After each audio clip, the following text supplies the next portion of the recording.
Better be tough. I mean, you got to want it. And that's the part that, I mean, kids that come here, I think I have a lot of trouble with. You're the only one with the brand new truck, and you might need to bring it to the table if you want in bad enough. You don't want to bring it to the table, you ain't want in that bad. I mean, and I'm just being honest though. Like, man, I know stories like, well, you're using me for my rig. There were 7 of us today, and you were the only one with one big enough. I rodeoed with 6 humans in a terrible trailer in 13 and a Dodge. I mean, a bear went through the bucking stock in Red Lodge that night. I'm glad I didn't get eaten by the bear because I was sleeping on a mattress outside the trailer because there was 6 of us in here. When I was rodeoing with Riley Duval, yeah, black bear went through the bucking stock, running through the fence. Hell, I'm sleeping outside the trailer on a damn mattress in Red Lodge because it was cool and I didn't have to be in the trailer. Hey, welcome back to the Let's Freakin Rodeo podcast presented by Boot Barn. Today we got Matt Reeves from Cross Plains, Texas on the pod. Interesting guy. We're talking about A&M graduate, bulldogger. He's been a rodeo coach, fantastic father of 2, married to a great wife. What a story they have, and he tells it all. He keeps it real. I'm not gonna lie, if I had a teenage son or daughter, I would sit them down and listen to this one. Once again, there was a little bit of language, so maybe watch for that, but it's no more than they would hear in school. I'm just gonna be honest with you. Thank you so much for listening every single week, guys. It's been an amazing ride. Can't wait to see where we go. Check us out on letsfreakinrodeo.com. Got new caps, shirts, products. Like, comment, subscribe. Thank you so much, and we'll see you in the podcast. Did you know when you were in college, you graduated from A&M in 2000, did you know, man, I want to be a rodeo cowboy? Was it far-fetched? What did you think? I mean, most of the people who have like, oh, this is what we were always going to do. This is not what I thought I was ever going to do. I just got good enough at it, and I found somebody that believed in me. And I won't lie about that at all. Like, in 2006, I got to rodeoing, and I was going around. I'd made the circuit finals in 04, and then I was going back and forth and doing stuff. And I'm a numbers guy, always have been, and I write everything down, always did. And I went to Los Fresnos, Texas, of all places, with Brent Arnold and Sam King. And we go down there, and he's like, well, you got to come practice first, because we can't take your horse. I'm like, well, I ain't really want to ride my horse, so that works good. And so I go down there and practice, and if you've ever been to one of BA's practices, it was a wreck. I mean, we're running 700-pound bulls that he gathered off the pasture so we could run them, and Walt may have been opening the gate, and he's 5 or something, you know, and I mean, it is what it is. wow. It's wild. It was a little wild, and we run him. He's like, yep, we'll be good. I'm like, okay. I was like, well, when are we leaving? He's like, oh, man, Sam will be here later. Don't worry about it. We're in the last perf. Sam King shows up in the middle of the night, wakes us up. He has the horses loaded. We go out, get in the truck, and we take off. But we go down there, and, I mean, of all things, BA misses the haze. Hayes horse slips. He misses haze. I run him plumb almost to the right fence, jump him, throw him down without him. And I wound up just out. I'm like, Jiminy Christmas, you know, and we're driving home, and I'll never forget this as long as I live. We're driving down the road, and they have a honeydew. We've stopped at the store because we had to get Dick, who is now my grandfather-in-law, some oranges and whatnot, and they like honeydew, so they get a honeydew. And they have shop towels scattered out across the console and the dash, and they're cutting this honeydew up to eat. And I was like, man, what do I got to do to bulldog better to win more? And what do you mean? I was like, well, I was 1 out 38 times last year. And they were like, what? How do you? And I was like, well, I write it down. And they were like, Brent, he looks around a while, and the best advice I ever got right here, with 2 guys driving down the road that I think are old at the time, and I mean, they were about my age then. If you think about this in 06, I mean, we're thinking they're 20 years ago.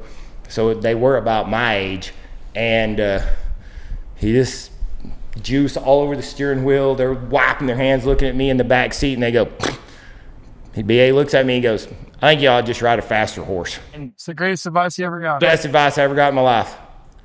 And I had a horse, and he wasn't that fast, but I could win on him. It was one of them things. I'd made circuit finals, but I mean, I couldn't get, more. Yeah. And I was like, all right. He goes, I don't know if mine's the right one, but you bulldog good, so if you want to enter, you can enter with us and go from there.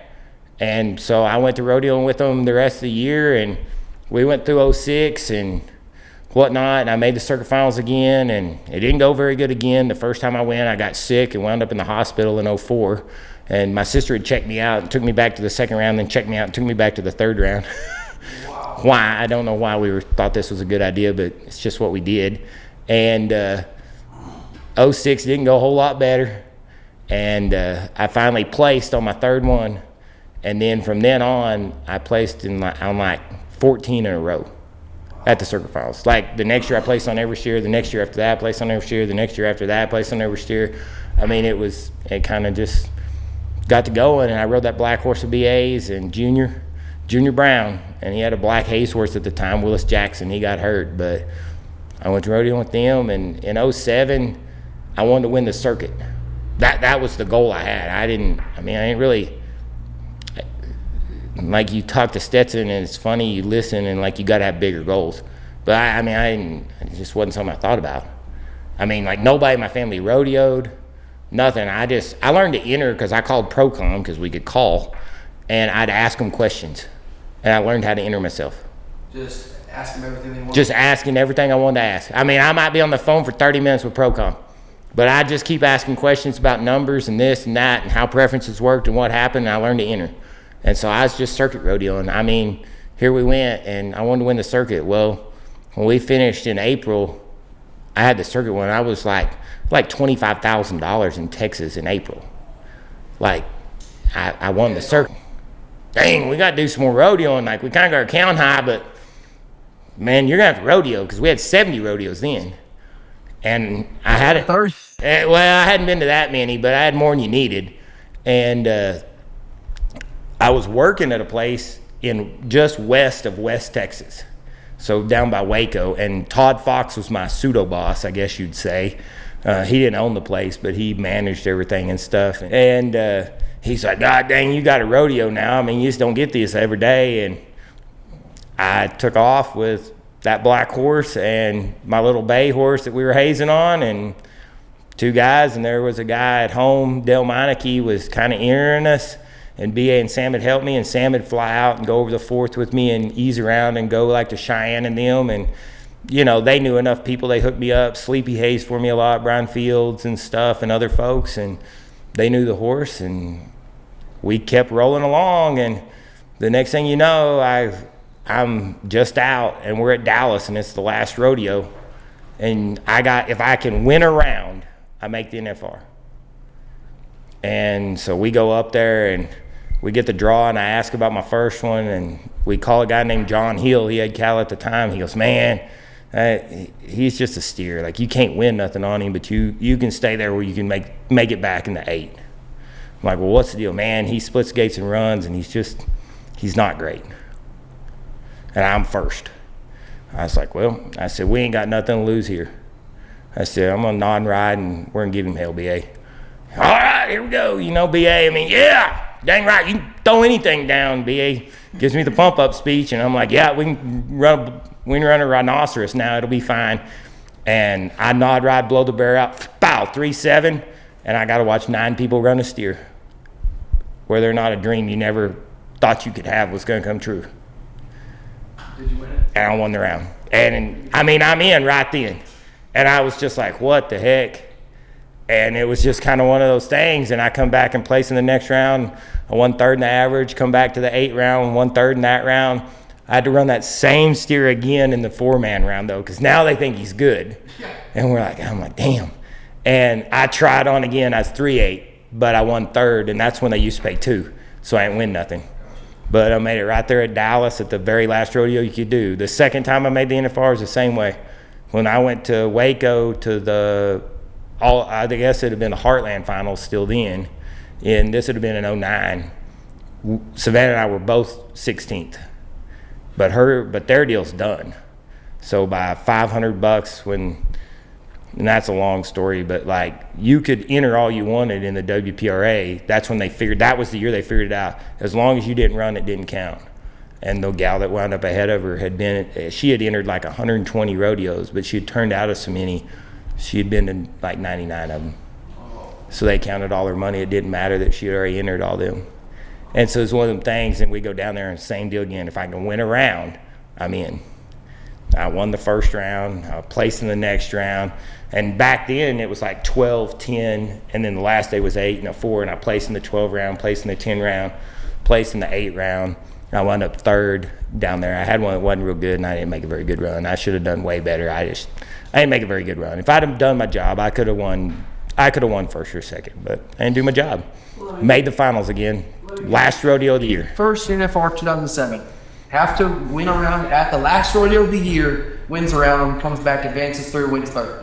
2009, to make your second NFR, last rodeo of the year, have to win around, wins the round. Both of them win the first round, advance through, wins 3rd to make your second NFR. Yep. And when we showed up, we were married then, and we were both 16th. It was pretty depressing at our house at that moment in time. It would have been real impressive if you didn't come win that round. If I hadn't done good at Waco, it would have been real depressing. So, and man, and it kind of all just flowed along. I rode Brent's black horse the first year I went, and then I rode horses I made from then on. I got on Tyson when Jang was hurt. He was having trouble, and I needed to change stuff in 20. And I mean, the little mare died and stuff, and Jang had got crippled, and he just couldn't kick, and it just wasn't going good. So I rode Tyson that year at the end. Wow. I read, so none of your family rodeo, were they around horses? Or? Yeah, no, like my dad roped and stuff, and he roped calves and loved roping calves, and team roped a lot when I was a kid and stuff, but just like before they had numbers and stuff, you just went roped, and he roped a lot. Like, dude, we've rode forever. I mean, that was the deal, and like we took care of wheat pasture cattle when I was a kid growing up in the winters, and he ran the processing crews at the feed yards. Like there was 3 feed yards there and then 2 starter yards, and he ran the processing and all that stuff around Pampa. And so I've been around it. I junior rodeoed and stuff, and we did that, but nobody rodeoed like this. I read that you made 4 different horses that you made national finals on, trained them to make 4 horses. Yeah, so I had a little bay horse that we called Pokey, and he belonged to my dad. He passed last year. He was 25, and so the cool story with that horse is in 2007, B.A. hazed on him, and in 2009, I bulldogged on him. But I mean, like, it's one of them things. Like, my dad wanted me to be a calf roper so bad. Like, he'd way rather have lots of other people as his kid, I'm positive, because he'd just way rather rope calves. But hey, man, it's life. It's okay. I bet he could have done a lot worse. He could have done worse. I mean, hey, man, he raised us. When they got divorced, we lived with him, and he raised us. And for all the things you might say he might not have done right, my sister's the head prosecutor in McLennan County at Waco, and I've been successful enough at what I wanted to do that I do what I want still. And so it's been pretty good. He could have done a lot worse. He did a pretty good job with us, and but he taught me how to ride, and he taught me how to make a horse. And I mean, he taught me those things that served well. But yeah, so I made that horse, and like I say, we took him both ways. And then I took the yellow oat that I sold to Bray later. And then I rode Roy at the NFR, and I rode Rattle at the NFR. I started the horse Hunter won the world on, Charlie. I jumped his first years and did all this stuff and got that horse, and Hunter needed a horse, and so I sold him to him on a buddy deal. And went from there. If you ask him, I pretty well screwed him on the deal. I'm not going to tell you what he gave me for him, but trust me, I didn't screw him. He was just mad because it's Hunter. If you've been around Hunter, if he had to give you $5, he was still mad about it, which he had to give me more than that. But so I got to make that horse, and that was fun. You know, and it's been, man, horses have been the part of rodeo that's been good to me. Like I mean, I knew people that had horses a year, and like I was like, I want to have a horse a year. And the yellow horse wound up second that year, and I was pretty bummed out. And Wade Sumter, to his credit, I mean, they had horse of the year that year with 2 guns, and we got done. He goes, man, you probably should have won at the finals. And I was like, man, thanks. I mean, that meant more to me probably than that did at the time. But when Rattle won it in 19, because I didn't really know if she would, like, that was a big deal to me. Like, having a horse of the year, that was a big deal to me. And I started them from the ground up, and they hadn't been in the box. And, I mean, I did it all. And that was a big deal. Especially when you, like you said, you put all that time and energy into it. You do, and she was a freak. Like, probably any, and you may disagree, and a lot of horse trainers will disagree with this, but I mean, I still think it's life, and I don't think it's wrong. Nobody's ever made a great horse. They just got them into what they're going to be great at and didn't get in the way. You can make a lot of average horses. You can make a lot of good horses, but you don't make a great one. When they're going to be exceptional, you got them in the right path to the right event, and you didn't get in the way. Didn't mess up. You just didn't get in the way. And that was her, man. I didn't get in the way, and I let her do it on her time, and here we went. I mean, the first time I ever took her to a building, crack you up, I went over to Hayes for Walt at the high school finals, and I took her over there to ride around in the Coliseum at Abilene. And a bunch of people asked me to haze, and I'd been hazing on her at the house, and I said, sure, I'll haze, but I'm hazing on this horse. Okay, whatever, they didn't know. That's the first time I'd ever had her in a building. She'd never been in a building in her life. I hazed 5 steers that day. I got a kid to the short round with her. Unbelievable. And then they said first rodeo you took her to, you win the rodeo, so you can go open rodeo. Yeah, I went to open rodeo at Lone Star, and I told Jang, it's in January, I said, hey, we're going to take her over there. And so we entered and went over there, and he had a little trouble and missed Barry a little bit, and it didn't go good. And I said, it'll be all right. And I got her locked in, and bam, I'm 3-9. We go to the next rodeo, we go Los Fresnos, bam, I'm 3-9, win the rodeo again. It took 4 steers before I wasn't 3 at a rodeo. First 2 rodeos she ever been to, you went first on her. Did you know right then she's special? Oh, man. Like, I knew that mare was special the 3rd steer I ran, probably. Maybe the 2nd. Because, like, it takes time to get a pattern. Like, to be able to run in there and then set your feet. And, like, the 2nd or 3rd steer, I mean, she'd vibrate and she'd jump around and stuff. And you get her locked in, though, and, I mean, she'd just leave there just screaming. And she just run in there and she just move over, and your feet just always set. And it's one of those things. And then by the time the end of 18 was kind of coming along and stuff, we had been winning on her a lot all year. But I mean, you got to think, she's 6 years old then. She was 7 when she won the world, when she was horse of the year. And I mean, like, it's just lights out. I mean, you could just take their head and just hold it, and you didn't have to do much, and she just speed everything up. She was one of them, and you'll hear it, like them ones that can really run and do stuff. You can catch a stopper before they stop, and you could catch a stopper before they stop. And she was little, so it's easy to catch stoppers, it's easy to catch runners. I mean, by the time we got going, I mean, it was just, they could run anything in there, and I could win something. Because you knew you could hit the barrier, and you could outrun most everything, so you could catch up faster, and she was going to give you such a go you could speed them up. It didn't matter what you ran. I mean, it was just tell us what the number is and tell us how they leave them to go, so I know what start to take and know if I need to get off early. I mean, the funniest one on her, we go to Pecos, Texas in 18, and I'm rodeoing with JD and Gator and Joshy and Jang. There's like 6 of us, and Bill Bugnick. And we're rodeoing. Well, we go down there, and they take one horse, and I left the red horse, Roy, that won the American on the first time and stuff. I left him up there in Colorado because we had him over there, and she had been resting. And we took her down there, and we get there, and JD goes, where are we going to ride? I said, man, we're going to ride my mare. And he goes, all right. And he walks up. He goes, you're kidding me. I was like, no, he's like, this is a pony. I said, yeah, but it'll be all right. It's a fast pony. And he's like, you've lost your damn mind. I mean, y'all know how big JD is. I mean, like, you know. Yeah. And I mean, she was little. Like, I'm talking, she might have been 14 too. Like, she is little. I mean, and she probably weighed 850 pounds right then. I was like, you'll be fine. Don't worry about it. Well, the first one,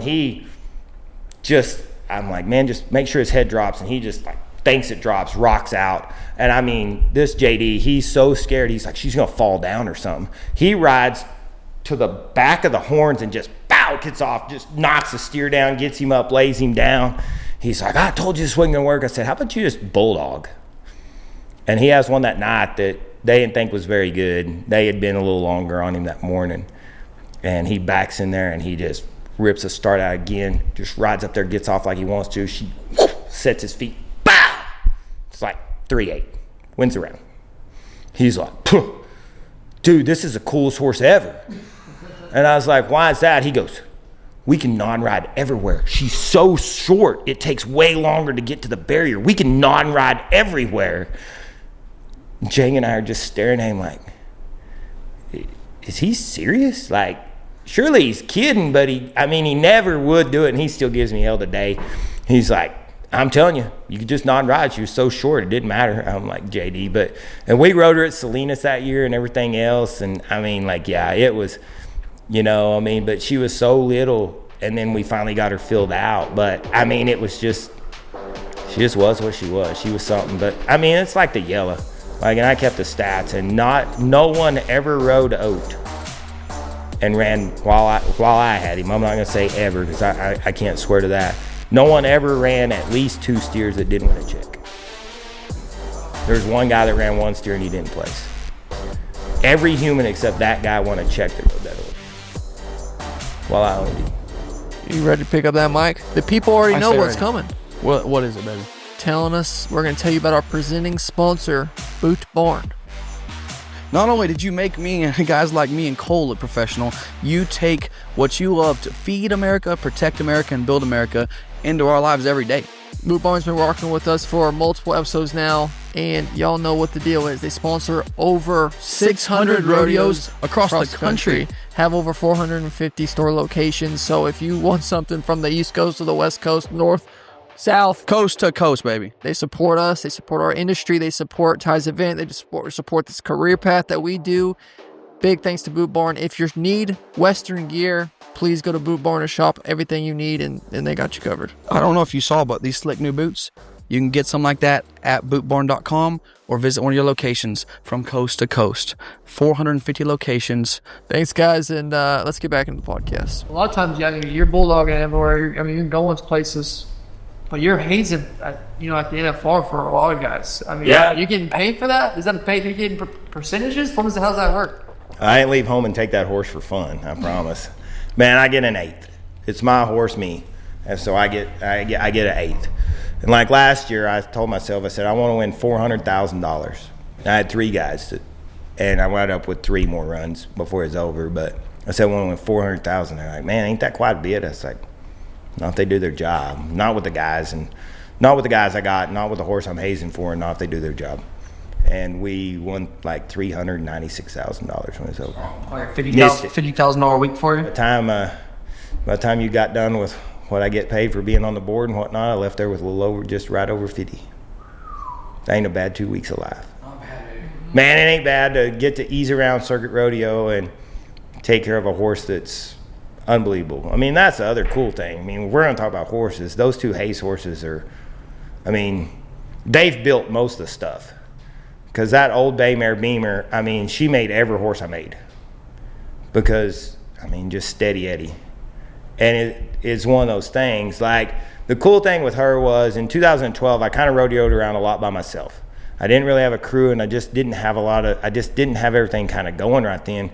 And 27 different people hazed for a check.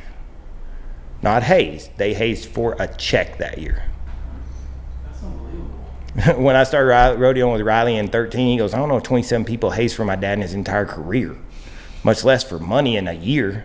That's unbelievable. But she just and she's gone and done now. And I sent her with Walt his last year of college, and because nobody there had a horse good enough to haze for Shelby and stuff, and they just take her. And he made me laugh at Odessa. He's like, hell, she knows more than we do. I said, what do you mean?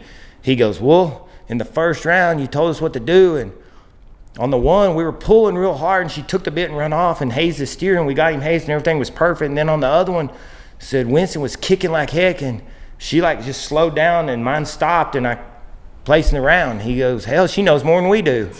And I was like, well, that's why she's there. She didn't deserve college, but there was a lot of rules. You had to have a pin. You had to send me proof of life. You had to show me the pin. There wasn't you wasn't no tying her up to the trailer. There wasn't no hanging out for 3 days. You had to go get her somewhere. She didn't deserve college. She was past that point in her life. But this winter, we go to the American. She's 21 years old. Good as anything there is. She's not what she was, but man, that mare, she made them horses. She made that stuff. She made everything go. Because people talk about it and oh man, I got to have a badass bulldogging horse. We'll find a team roping horse we can haze on. Man, I can take a great hazing horse, and I make a pretty average bulldogging horse look real good. Really? And you can take an unbelievable great bulldogging horse and you take an average hazing horse and make them look real bad. Because if you're running all over the arena and they never know where to go, you never can get it set up. And that's the thing about my father-in-law. He hazed for me a ton. And I learned to haze a lot from Sam and stuff. And it's one of them things, though, like I always knew I could back in there on Junior or on any of them others. If I hit the barrier, it was one of them things. It's not exactly like that, but you know you can hit the barrier, kick 4 times, get off, steer his heads in your lap, and you can throw him down. And when you get that consistency and you get that much confidence, sky's the limit, baby. I mean, that's like Jane. Jane just always knew where I wanted him. And even if it went a little bit awry, which it does, you know, things go wrong, they step under you, they do this, they do that. But even if it went a little bit awry, I knew he was going to do what I expected in the situation. If I rode over there, he wasn't going to kill me and smash him back into me or just vacate the premises or anything. And I always knew where they were going to be, and it didn't matter. Speaking of going awry, what about this last week with the kid off Rodeo? That was a little bit awry. Yeah. I mean, I got several texts after that and some messages from some people that knew me in high school, and they were like, golly, were you having high school flashbacks of your dad running over you? And I was like, oh, yeah, I was. Yes, I was. Your dad run over? Oh, a lot. Oh, he's the team roper or calf roper. Oh, yeah, but he hazed. And he did good a lot, too. And we had a horse that was pretty good, but, I mean, one of those things, I mean, like they told me last week before we went, when we were going to them circuit rodeos to Vernon and clean them, I said something that Tyler Ravenscroft, I said something, he goes, man, I think you're just default aggressive. And he goes, your default kicked in pretty hard right there. And I took one way more than I needed to, which they said he'd pull on me and he didn't. But it was one of them things, I mean, I've been in that, I mean, and so it was one of them deals like, I mean, I went to the NFR when you could 2-jump them. Hell, one year I had to 2-jump 3 because 2 of them stopped on before they crossed the score line and stuff and some stuff. So, I mean, it wasn't the first time I'd been in it. Hell, it wasn't the first time at Kid Rock. If you remember last year, Jesse Brown and them were the first match. They've all agreed you're not going to double jump them because it's just neither one of them caught them. They go to chase them. So I whoop around, take him down the fence, and he jumps him, throws him down to win the match. So it was one of them things. Like, I saw the horse leave. So I went up there just to block him. I was like, man, if he can pull him out of the chute, good on him. Well, he can't. We look over, see it. I'm like, go the corner. And I just got him started because I know we got to get to the fence so that you can run him down the fence right there and you can get off and catch him. And it's one of those things. And I was screaming a lot of helpful, I gotcha positivity. And I was thinking in the back of my head, please, God, don't run over him. Please, God, don't run over him. Whatever you, please, God, don't run over him. And if you watch, it was closer than I wanted it to be because you got to stay on them to keep them going, or you know they'll go to because you're kind of doing that stuff, and like he gets down, I pull, and step around on the wrong side and go, and I didn't run over him, and everybody got out of it. But I mean, 2-jumping, hey Bubba, I'm the only guy that ever jumped and threw one down left-handed at the NFR. If I'm 2-jumping one, I thought I will be. I want Matt Reeves ace. So Churchill couldn't get him turned, and the little horse I was talking about, Pokey. We come down by the by the rope and shoots, and he's on the fence over there, so he's on this side, and I can't get him to turn, and Church couldn't get him to turn. Well, when he started to make the curve, that little horse just ran up there, and he ran up there, and I'm still like this, and I was like, shit, I'm running out of time, and I swapped hands and got off, and I know I caught him like this, and I'm trying to figure out, I get back around there, and I throw him down and stayed under the time and threw him down. I jumped, threw him down left-handed. I'll never forget, we're walking back up there, and that Sam Duval, he comes up to me, he goes, that's the first time I ever seen that work. He goes, I've seen it tried. I ain't seen it work. But, I mean, it's just one of them, I don't know. I mean, like, giving up, you can't give up. Like, too many people give up. If you turn a steer loose, you're going to make him worse. And, hey, man, if they're going to pay, hey, jumping that left-handed wound up being worth like $12,000 in the average when it's done. Why not? Let's throw him down and win something. Got me into Calgary the first time. Everything else. So, I mean, why not? Let's grit our teeth, bear down, and win some. So you're racing horses. Seems like to me, these are some race horses because every time y'all get in the box at a big rodeo, they are the most fidgety suckers I've ever seen.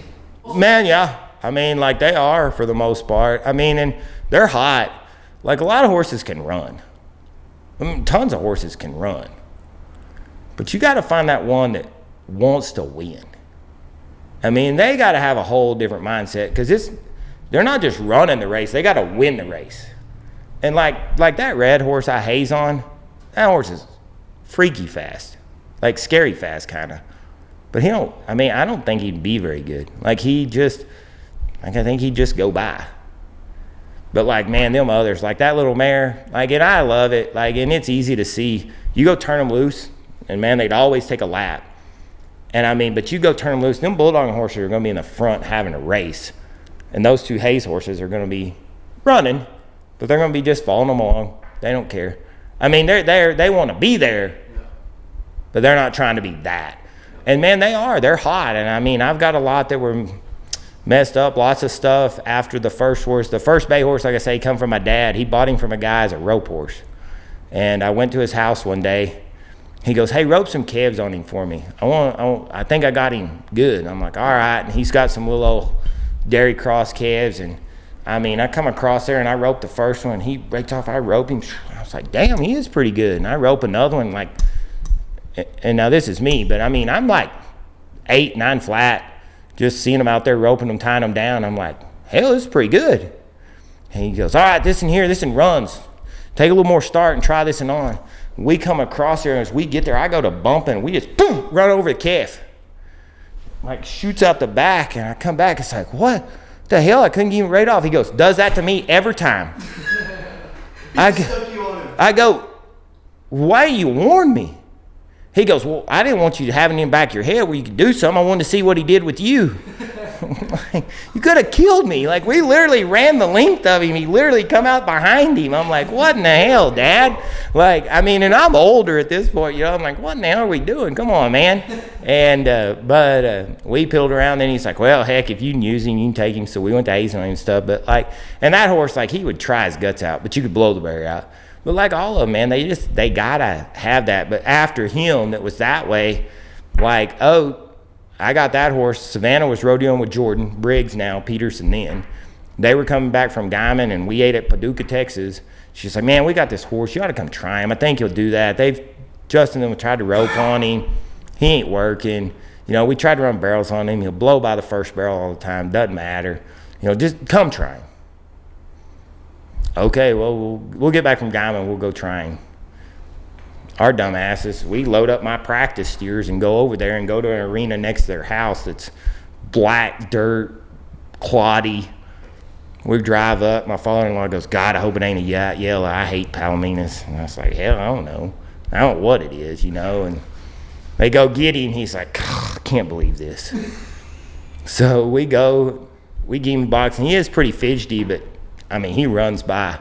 We run by like 4 or 5. And my father-in-law, he is not into it. He's like, I hate him. He goes, you got to jump one. You don't jump one then. I was like, and they're my practice steers. They're not like lopers. Like, they run.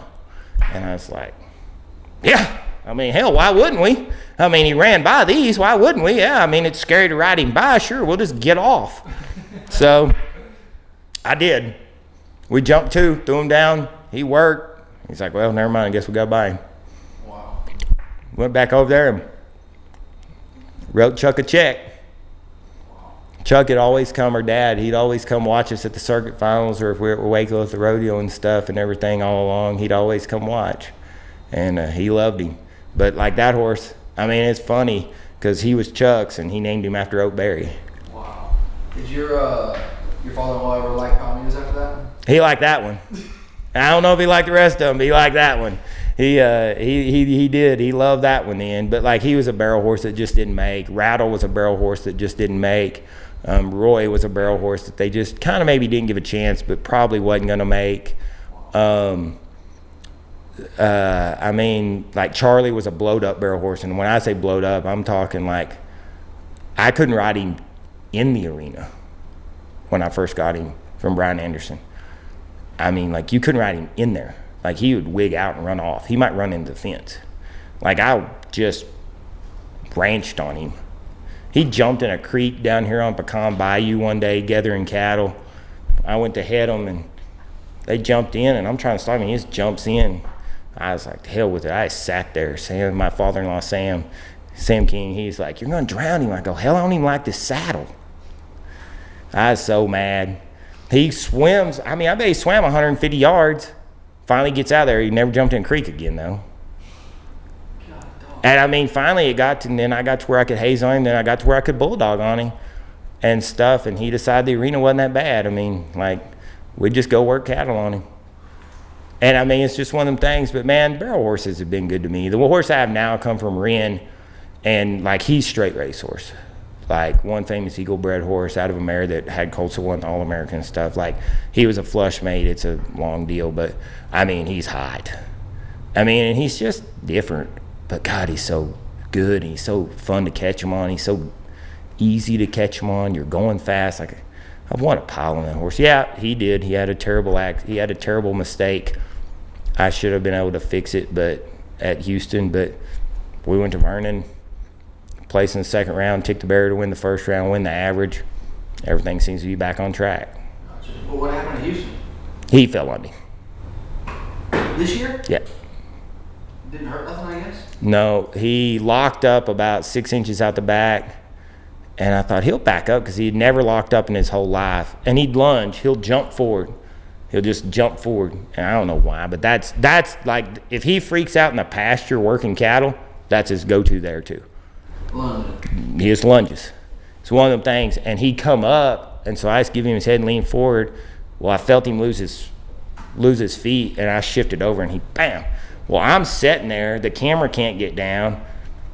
And I mean, I push on him. They pull him over. The only time he ever touched me was he fell on my right foot when they rolled him over. And then he got up, and I was just like, I'm okay. And I just stood there. I was like, please don't step on me. And he didn't. And I sat there and gathered everything up. And it's like, okay, everything's fine. Like, pat yourself down and get up. And I went and got on JD's mare and ran my steer. It was tough. I mean, we got to the back. I told Kyle, I was like, damn, that's hard on my heart. He goes, hard on your heart? What about your wife? I was like, oh, hell, I hadn't thought about that. So I had to call home. She offered to shoot him. She was not very impressed. She was highly unimpressed. She did say he worked good last night, but she wasn't going to ride him around or cool him out. She warmed Kirk up for me. Was that the first round at Houston? That was the third round. He had worked his butt off the first 2 rounds. I ticked the barrier in the first round, saw enough. It just didn't work that day. And I placed in the second round, won third in the second round, and I just needed to do good. And I had a slow one. And he scores, and he just, I don't know, like, it's one of them weird deals. It's a weird deal. And and like I say, he lunges, but he never goes up. And he went up, and I was like, oh God. And I was like, this is different, because he'd never done it. And I don't know if he'll ever do it again, but he still lunges. I don't know why. I wish I could figure out why, but I ain't got it figured out. That yellow, he taught me a lot about training one. He was tough. There was a lot of things about him that took a long time. Some people forget them in their animals. It's just hard. Sometimes we don't know. They can't tell us. Man, and he had a lot of ulcers kind of coming right then, I think, and it got real bad after that. And I think he just didn't feel good. So you had huge success on barrel horses that you turned into steer wrestling horses. Does that kind of have a part to do with who your future wife, your wife ended up being, or? Man, I mean, it had a lot to do with me having the access to him. Is what it did. My wife had a lot of success there because, like I say, her and Jordan were rodeoing together, and they had gone to Guyman together. We had stopped to eat. She told me about him. Then, like, they had bred Roy, the sorrel horse that I had that won the American on and stuff, and won so much on.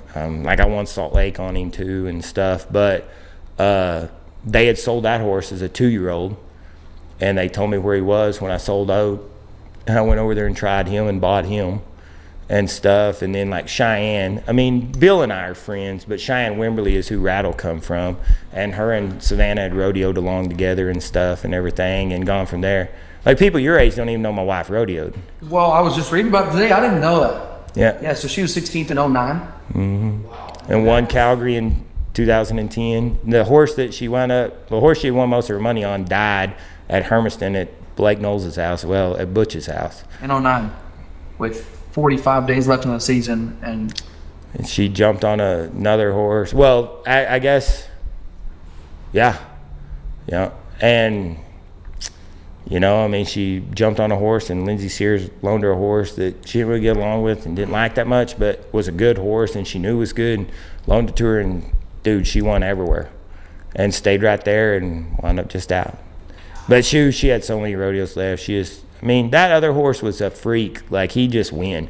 But he was one of them, like, you could go out and rodeo for 10 days, and then he wanted to have 10 days off.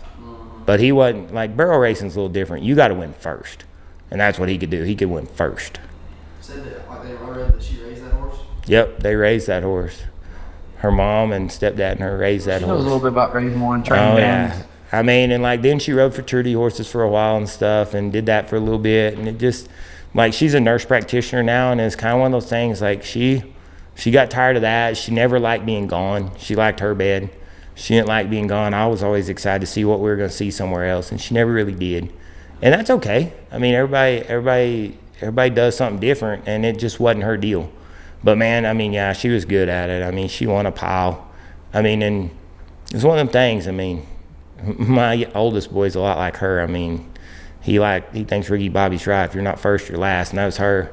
1 year over the fourth, man, like she went to like 7 rodeos, placed at 6 of them, but never won first, and it sucked.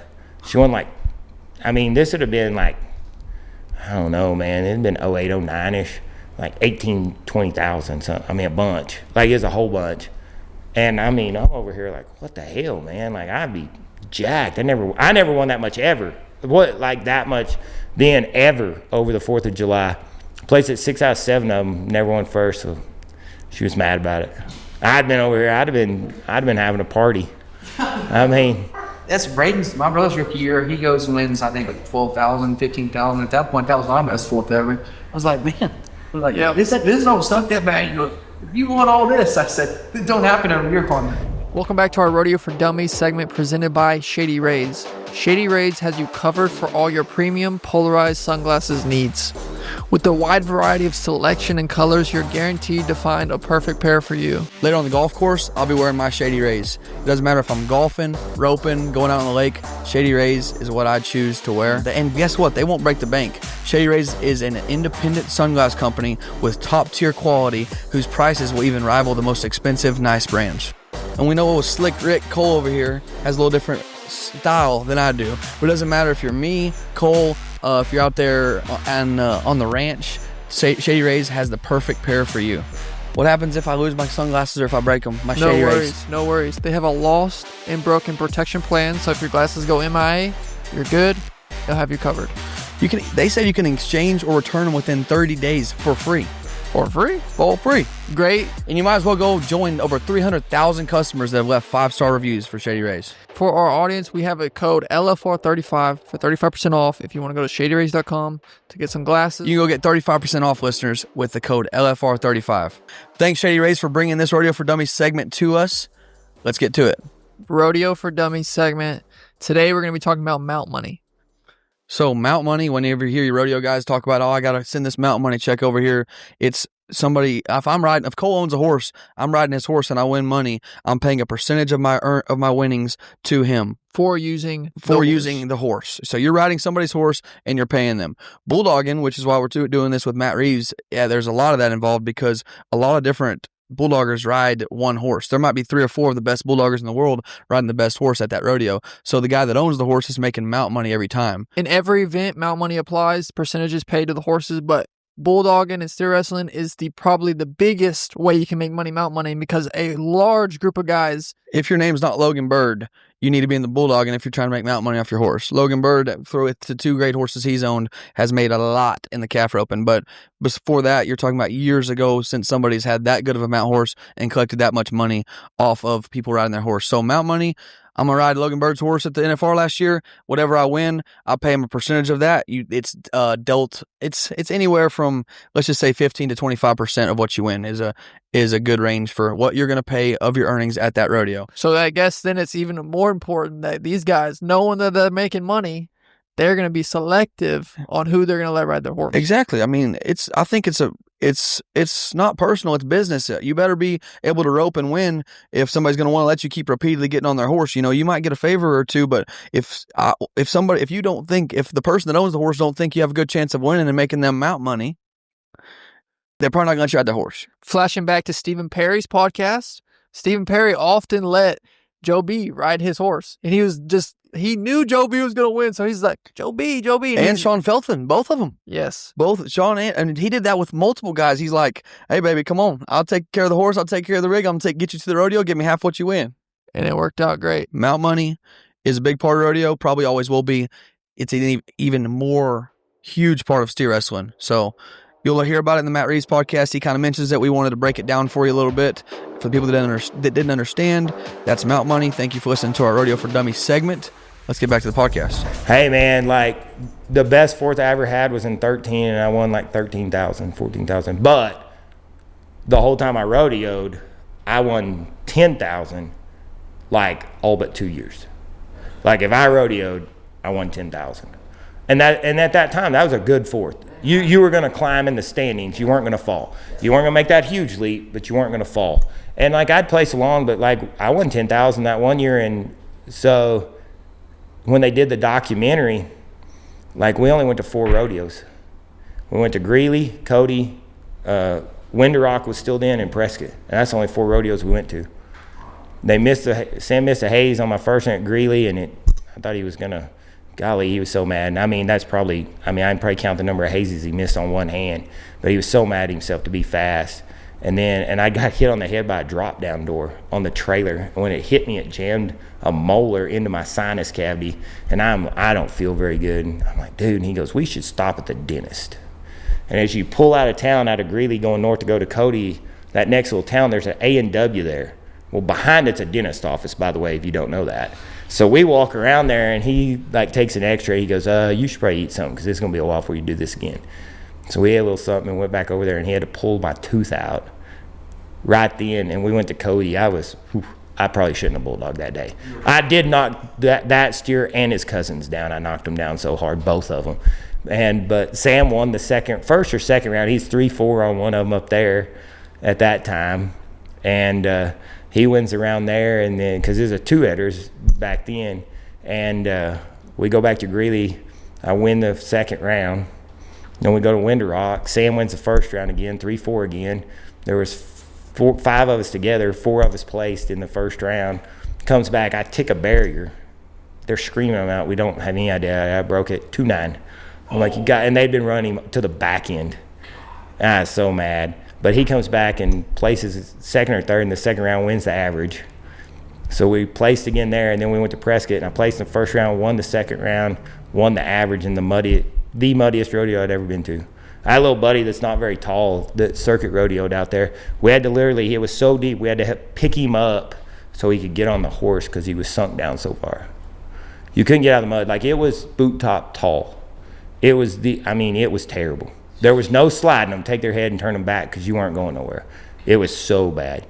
And Sam's like, man, I don't think we can win nothing. I was like, well, we're going to try them on. Let's hope we got some stoppers. The one I had in the second round, I'd been watching him. I hadn't seen him caught in like 6 weeks. Man, he stopped. I said, hey, man, it'll be fine. He can't stop as bad here, and the horses ain't going to be going as fast. And he slid just a little bit. Bang, I hit him behind the head. And when I did, he didn't know what was happening. He jumped up. I jerked on. What? Won the round. Won the rodeo. I won 10,000. We went to 4 rodeo. No plane. I ain't got those cool Cody and Super Looper stories about getting on planes. I never got on a private plane while I rodeoed. Never got on one. Really? Not to rodeo. Wow. And I didn't fly around much, man. I like having my horses. I flew around some, but I always knew what I was going to get on. I didn't just fly around and get on what was there. So if I got a 16-year-old cowboy that needs an aspiring bulldogger, what's Matt Reeves' advice for him? Better be tough. You got to want it. And that's the part that, kids that come here, I think I have a lot of trouble with. Everybody can team rope. It ain't very hard on your body. But, man, you're going to take some wrecks. You just have to understand there's going to be some pain involved to get good at it.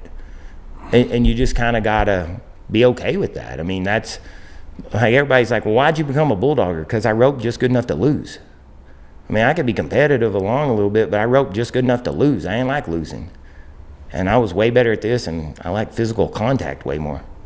You can be default aggressive. You're calm, cool, and collected till you drop your hand, and you can have all the rage you ever wanted then, because you can kick their guts out and tear their horns off. You have to, really. I mean, like, you can do that. In the calf roping, man, you got to stay cool, and you got to set up, and you got to stay in your stirrup, and you got to handle your slack, and you got to know where he's going to turn around or where he's going to be. And, I mean, you got to be calm, cool, and collected a lot longer. I wasn't near as good at that. Wasn't my deal. But, I mean, You got one that ain't aggressive or doesn't have that toughness, you kind of tell them find something different. man, you kind of do. Like, and I mean, it don't take them long to figure it out. Like, I mean, if you're just doing it to get some points, man, that's cool. Then, like, find you somebody that's got a good horse that you can ride and get your points in high school and go from there. But, man, you do. You got to be, you got to want it. I mean, you got to want it to be able to go do it. And I think that's one thing, like, you know, look yourself in the mirror and ask, you know, is this what I want to do? Because, like, I mean, like I say, there's going to be some pain involved. You're going to miss one. The ground's still there. It's still hard, and you're still going faster than the steer. It doesn't matter if he's loping and your horse is just loping faster, or if he's hauling butt and your horse is screaming. I mean, the ground's not that fun to hit. I mean, and you're going to... It's 90% dog mentality, aggression, 10% technique. Oh, no. Like, once you get to that, once you get to doing it, it's technique. Like, and everybody has all sorts of stuff, and lots of people teach a lot of things. But, man, it's pretty simple, really, when you get to it. At some point, you have to put the head from the right side of your body to the left side of your body. You have to stay over it, and when the nose pops up, you have to finish left. You can get there any way you want. You can go about it any way you want. But you have to figure out how to be on the balls of your feet in an athletic stance with a wide base so that you can punch and finish. But really, that's what it is. But you got to figure out how to get there. And that's the thing that's hard to do, is being able to figure out to catch their head, let your feet carry, because, I mean, a lot of people think, oh, they just flop out, their feet hit the ground. Man, your feet don't. Like, you don't hear nobody's feet hit the ground. They just come out, just tap the ground. Boom, get back to the balls of your feet. You don't stop them on your heels. You get to the balls of your feet. Like Rope says it, and he says it good. Like, if you're holding a motorcycle over here and I want to put it over here, do you just jerk it over here? No, you drive it around there. Steer's the same way. If you can use this momentum, you can speed everything up. So if you can drive them around there in that circle, you can pop their tail. And and everybody's going to have something different. I think the biggest thing, like, anybody can teach you a lot of things, but when you want to get great at it and you want to really hone in, you know how to throw one down, you know how to catch one, you know how to do everything, you got to find somebody built like you. Because length is a huge thing in our event. I mean, what Trevor Knowles could do, you couldn't. You know, I mean, there's just two different body types. What Trevor Knowles could do, I couldn't. And it's one of those things, like, I'm a very average-sized person. I guess they told me the other day I was 5'11 and a half now, so I'm not 6 foot tall anymore, so that kind of sucked at the doctor, but that'll be all right. I mean, I guess I hit on my head one too many times, but I was an inversion table, starts that back out. I know. I mean, but, like, I was 6 foot tall, and most of the time I rodeoed, I weighed 215. I mean, I'm a pretty average-sized person. But I had the ability to ball up. I mean, I could get low and stay there and hold it and go. And, like, my best thing, I mean, no holds barred, would be I had the ability to, I could catch their head. I could get over there and I could take their head away so I could get them started. And, I mean, sometimes on a week when it was too much, but I could always get them started there. And then I could finish there. And it's one of those things, like Hunter Cure, he has one of the best finishes you'll ever see.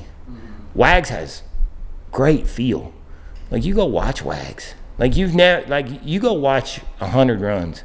And you'll never see somebody have a little something go wrong. He'll be out of shape and back in shape quicker than anybody you've ever seen. I mean, even when something goes wrong, boom, he can get his feet back there. He has unbelievable timing, great feel and stuff. Everybody does. Like, Nick Guy, he has the best timing because his looks different, but man, he make him jump and hit. I mean, it's just one of them, like, people have stuff like Trevor, he could push on that right foot and pick him up and just snap him. Not a lot of people can do like that lick that he had there and stuff. I mean, it's just, everybody's different. I mean, tons of guys, so it's different. I mean, you got to find a guy built like you to be able to do it. How does the guys like Tucker Allen, Ryan Parrott, Bulldog so good to make national final? They're built. I mean, yeah, but Tucker's about the same size I am. Really? Tucker's a tick shorter, and he's a little thinner, still right now than I was. Like, you got to remember, though, like, you talk to most people, and they're going to make the finals when they're 20. I was 29 in 07. I turned 29 that year. Like, I had to learn to win along the way and stuff. But, like Tucker, he has great timing. He rides well. He's going to catch them all. He's going to get his feet down. He has good timing. Like, you're not gonna run a stopper in there he can't catch, and he rides good enough. He can ride anything. I mean, like, he just does. I mean, and he has great timing. He has a super good finish. I mean, and he can stay low and use his ability. Like, he can stay low or stay high and use the momentum to because it's not a wrestling contest. You want to use all their momentum to let them go by and hit. Like, you get it right, you just got to get on your back, they'll say. Bill used to tell me all the time, like, quit trying to throw them in the grandstands, quit trying to throw them in the trees, just get on your back. And when you do it and you just get on their back, they turn over and hit. And it's one of those things. And so, you don't have to be the biggest guy. Well, John W. Jones won the world when they were like, oh, that was big, and there was this, and there was that. John W. Jones isn't a very big guy. That's the one I was talking about earlier with Tuck. Oh, okay. John W. Jones. John W. Jones. John, like, he wasn't that big. Yeah. I mean, not like Ode, or not like Steve, not like those guys that were, like, right then, like, I mean, he's not that big a guy. But, man, he could slide one out, shave them up, jumping in, and just use their momentum all the time. Timing's the biggest thing. If you can figure your timing out, you can do a lot. You can do a whole lot. I mean, you can, and you got to ride good horses. Like, no matter what, you got to ride good horses. Like, and I think that's part of where, like, some of the stuff, like WCRA stuff even, or the American stuff and things comes into play. Like, you can ride Apple Jacks and get to the building. But, Bubba, you got to put Apple Jacks up, and you got to get on a Ferrari if you're going to, you got to get in a Lamborghini if you're going to win there. Like, you can't ride Apple Jacks no more. Like, give it up. Like, don't have pride of ownership. Good job, little buddy. Now we're going to go get on a race car. Like, you can't, I mean, a Honda Civic and a sports car, I mean, it's not the same thing.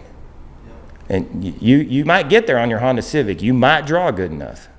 Like, in the bulldogging, man, draw is a big deal. Bob from Barstow can have Pooch LaRouche and get on a Honda Civic and place, because that steer's that good and runs that slow. But he can't do it every day. And like in the cat from team roping, man, you can reach, you can do stuff. It's kind of hard for him to, for just a guy to ride a real common horse or a below average horse to do it. In the bulldogging, if you'll hit the barrier on them good ones, they'll pick their head up. You still get your feet on the ground, and if they're that good, you pull on the right horn and you get somewhere to the nose, boom, they hit anyway. Now, he may not win the round and be 3-5. He'll be 3-7 or 8. Hey, man, one of the best stories I ever heard. And I mean, this holds true, and this will explain what I'm saying. The first year they had the battle roll at Roy's, Duval's at the jackpot when it was outside Roy's. It was a 10-man, 10-head, you picked your steer. They're all picking these big, strong steers. Todd Fox went down there and he picked one they'd been 3 on 3 times already. Like, what are you doing? And you had to run your steer first. He goes, Bubba, I know I can be 3-7 on him. How much faster are you going to get? Walked away. Walked through them. Because they kept running them big, strong ones, and he got to run them at the end. He's being faster, and he was 3-7. That and got to stop, and hell, they couldn't even catch him at the end. Man, it's thinking sometimes. But, yeah, they're probably not going to be 2 on that gray steer back-to-back this year again at Angelo. But that steer, as long as he's going to win a lot. A whole lot. That's the first time I've ever seen a 2 live. You seen a bunch of 2-second bulldog runs? I've seen some. I mean, you don't see a lot of them all the time, but, I mean, I've seen them. I mean, dude, Jesse Brown, like, and I know what the times were, and I ain't taking it away, but watching it, I thought Jesse was faster. I'll be honest. Like, I mean, because it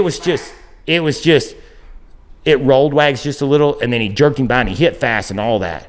It just, like, watching it, if you hadn't have told me, I'd have said that. I mean, they were both ignorant fast. If they'd have said Jesse was 2-7, I'd have been like, yep, dang sure was. I mean, because he just hit, whoop, pow. I was like, and I mean, and that steer, and that's the perfect steer. Left sharp, you could take all the start. Didn't run much, picked his head up, straight in the air, and the minute you cracked his head, he was going low. Can't get no faster. Oh my God, that was awesome. I mean, hey, it's good for bulldogging, man. That happened in perf. I thought it was great for bulldogging. Oh man, I'm so pumped he did in the perf. You don't want It happened every day, but that was cool for the perf. Oh yeah. I mean, hell, one of the dangest things I ever saw was Jason Miller be 2.9 at Guyman one year, and he wasn't 2.9 right there. I mean, Bear's out there a little bit. He runs him away, and it was on Willie, and just shoot. I mean, he took his head, and that steer was starting. When his feet touched, he pulled, and that steer was already started. Bang down right now. They probably slid the length of this table. I mean, he was 2.9 there, and I mean, I'd say it was legit. I mean, it was dirty fast. So from 2000 to 2009, what are you thinking? Are you thinking, man, I'm just gonna keep going, keep working on my riding, figuring out how to win, like you said? I got amateur rodeo, and I eased around, and I went to grad school when I got done at A&M, and then I got done there, and I was a rodeo coach, and I taught for a year, and I figured out I don't like kids or parents. I really don't like parents. That's what I learned. Johnny may not be a superstar. Like, I hate to tell you that. And Susie may not be a superstar either. And that's really hard to tell people. And you've been around me a little bit, and like, bluntness at that point is probably not something that was going to work out real well. And I was also, you got to think about it. I mean, this is in 2003, 2004. So I was 25. I mean, so a 25-year-old telling you that really didn't work out that good. And it wasn't for me. Like, I was way too intense, and way too intense. They tried to tell me I ought to go apply for another job a few years ago, and I asked Raymond something. He goes, I'll be your assistant coach. I said, I thought you were retired. He goes, hell, it won't last long. He goes, you ain't ever going to be this way. He goes, you go to practice, and they don't care. He goes, man, I tell you, you just ain't cut out for that. Like, you're not going to take it. Yeah, he does. He goes, you're just not laid back enough. He goes, man, it's just, he goes, it ain't a problem. He goes, you're just not built for that. And I was like, that's fine. So, man, and I did that and messed with horses and did stuff in amateur rodeo and eased along there and did stuff. And I finally figured out how to win. Like, man, I went to the amateur finals up there to what was the TCRA. And like 3 years in a row, I won the first 2 rounds. And something would go wrong in the third round. Like, they'd miss the haze. Or I had two times. I had steers I hadn't caught yet. They sucked. And I'd catch them, throw them down. I'd wind up second again. It's like, son of a buck, you know. And man, I've been second a lot. Second sucks. But when you get down to it, everybody in the world wants to be you but one guy. Second sucks. I ain't gonna lie to anybody and tell you it don't. It fucking sucks. He's double branded. It fucking sucks. I mean, being second in the world twice, man, it fucking sucks. 2020 and... Nope. 2013 and 16. 13, 16. So 20 won the I was marathon third. and counter jumped out third. So you're reserve world champion twice and won third once. Wow. I mean, and it is. It's just, but I'll admit now, like, I probably didn't rodeo right. Like I said, I started at the bottom. Like, we didn't have money. We didn't have no money. And we were poor. Like we were poor. Like, not poor rodeo. Like, we were just poor.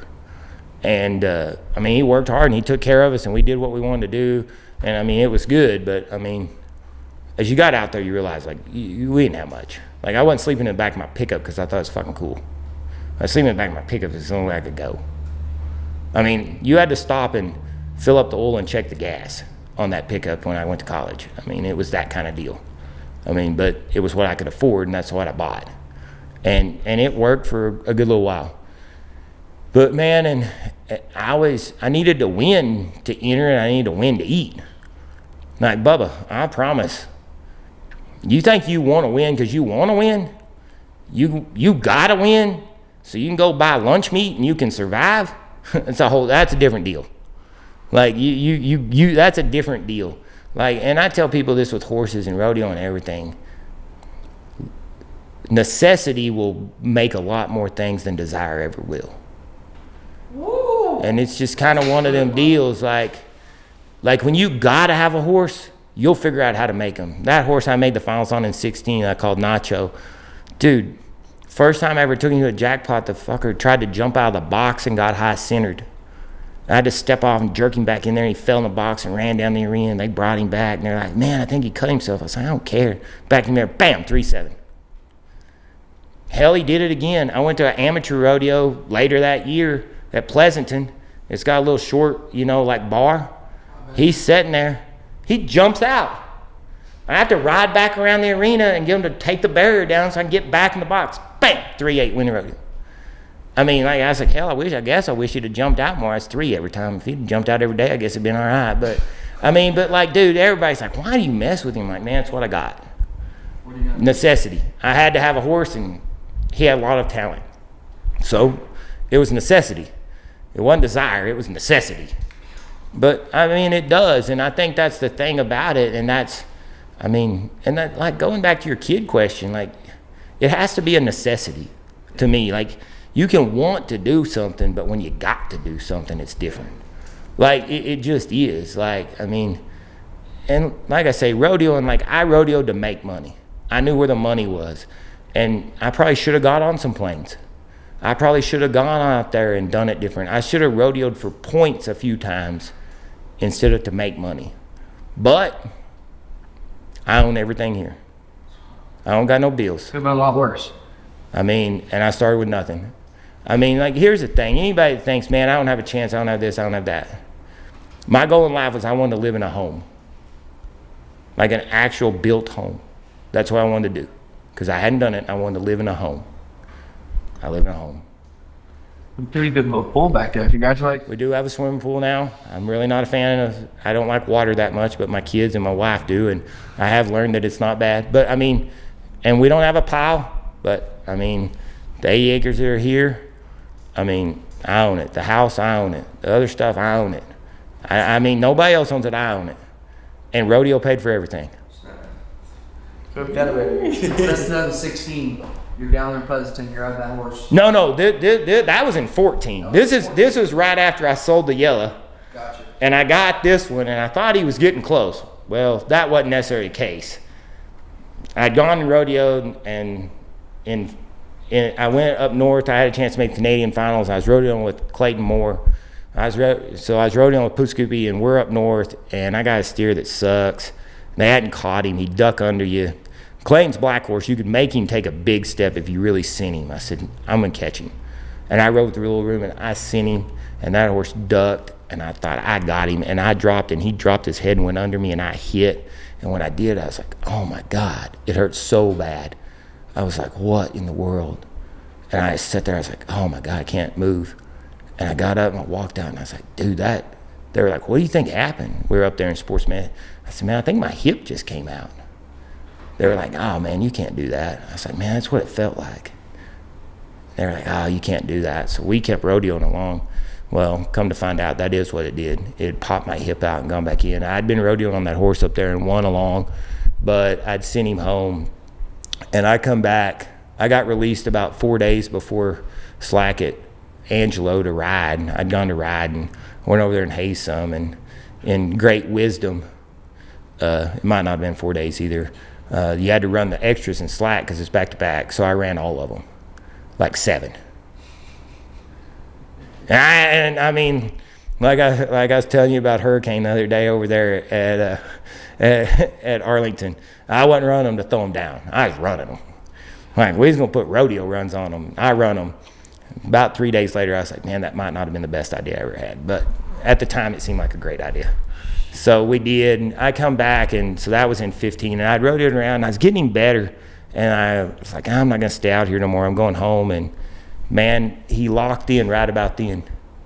And I went to an amateur rodeo in La Mesa, Texas, which is where my vet is. And I went over there and saw Brock. And I went to the amateur rodeo that night. And I won second. Well, now I have to have a UPRA card. I'm like, well, whatever. So then I'm like, well, he's locked in. I'll go to some more. So like that year in 15, I went to 10 amateur rodeos. And they had the Stand United finals over there and the UPRA finals. So I went to the rodeos that could get me into them. I went to those 10 rodeos and those 2 finals. I won $12,500. At 12 events, I won $12,500. That ain't bad, amateur rodeoing, baby. That ain't bad. You average $1,000. You average $1,000 sleeping in your own bed doing what you want, man. It ain't bad. So that was 18-year-old boy when you won the American? Yep. For $433,000. Yeah. And Rattle comes along that year, same year. Yep. She was super green then still. And Though. we're looking at 39 years old. I turned 40 the year that I won it on him. It's almost like a second part of your career that, I mean, did you know that was going to be coming for you? I mean, as you know, I'm looking at, you won like $1 million. Oh, I won a pile from the year I turned from 18 through 20. Those 2 years, I won a pile. Because you think about it, I won the American, and then I won Calgary the same year. And then the next year, I won Salt Lake City. And then the next year, I won the American again. That was when Calgary paid 100, I believe. Yeah, Bubba. So we're looking at It paid 100 both times, when she won it and when I won it. we're looking at 700,000 right there in those 2.5 years. I mean, Like at just those rodeos. 40 plus. At just those rodeos. Yeah, so yeah, Calgary paid 100 when she won it in 10 and I won it in 18. That's one thing I had to do. She had something to hold over my head, so now she didn't. After 18, now she couldn't hold over my head no more. Bob Tallman always give me trouble. He's like, "What do you think?" I said, "Well, she ain't got nothing on me now, Bob." That's hilarious. Rattle, course of the year in 19, win the American Honor in 20. A month later, Right before it was time to go back to rodeo and just right over there. I think she was 7 years old and already fan. She just turned 8 that year. Yeah, I mean, and I mean, it'd be, I don't know, man. Like, I don't know. Sometimes bad shit happens, and like, man, we got everything fixed. Like, she was, I don't know, she was bigger than she'd ever been. I mean, and she wasn't big. She weighed 1080 probably, but I mean, just thick. We bulldogged the day before. And I mean, like, we're getting ready, like, we know rodeo's fixing to start back. And they come up here, and we went bulldog the day before, and I run 2 or 3, and Jane run 1 maybe. And I mean, just, boom! And I mean, I had some cow that run, and I mean, we're annihilating them. She was out there in the pasture. I was at Coleman plowing on a lease place I got after 18. In 18 there, some people moved there and bought a place, and so I leased it, and it worked out good, and I was down there farming and to plant Sudan and some stuff, and just Savannah called, and like, she couldn't talk very good, and I didn't know what was going on, and so I had to haul ass back, and she was laying under a tree over there in the furthest east pasture that goes with this place. And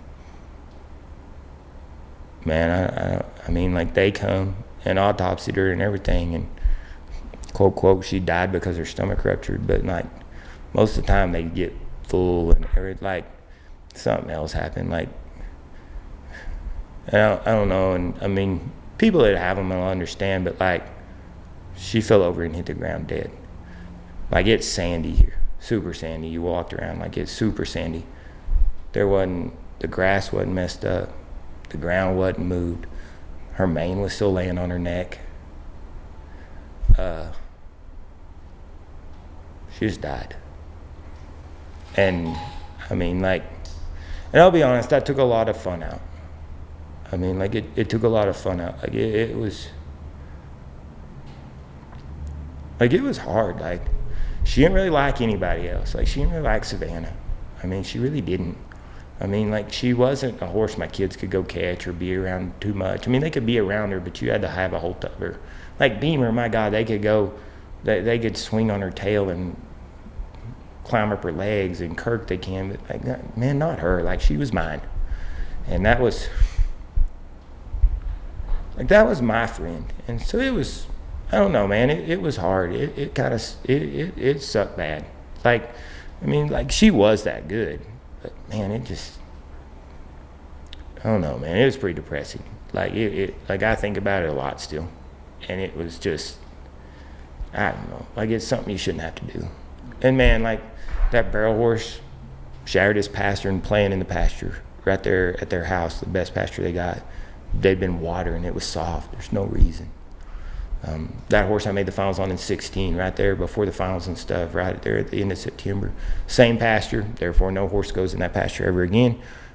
He was playing one day. He had pulled a front shoe. They were coming to shoe him the next day. Overreached, cut like the inside third of his foot off, cut part of the coffin bone off. They had to put him down. I mean, like, man, it's been, like, we've lost some horses that were young. Like, that barrel horse was, I don't know, maybe 8 too. Like, that other horse, he was 10. I mean, like, damn, man, like, it sucks. It does. I don't know, it sucks. I mean, but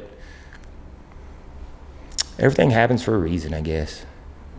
I mean, and I don't know, man. I just, and she meant a lot to a lot of us. I mean, and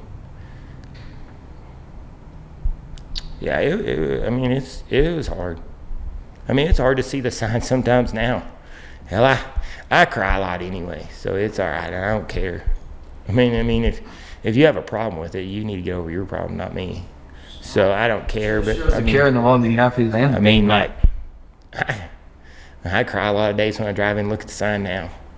I mean, Savannah had a sign built for her, and it's just at the end of the road there. And I mean, it's, I don't know, man. Like, they've been so much fun. So much fun. And it has, like, those 2 Hazen horses, like I say, dude, they don't get enough credit. And that bay mare, for a while, that was probably the best Haze horse in the world. And there's arguments, and I don't mind them. But she was definitely in the top 3.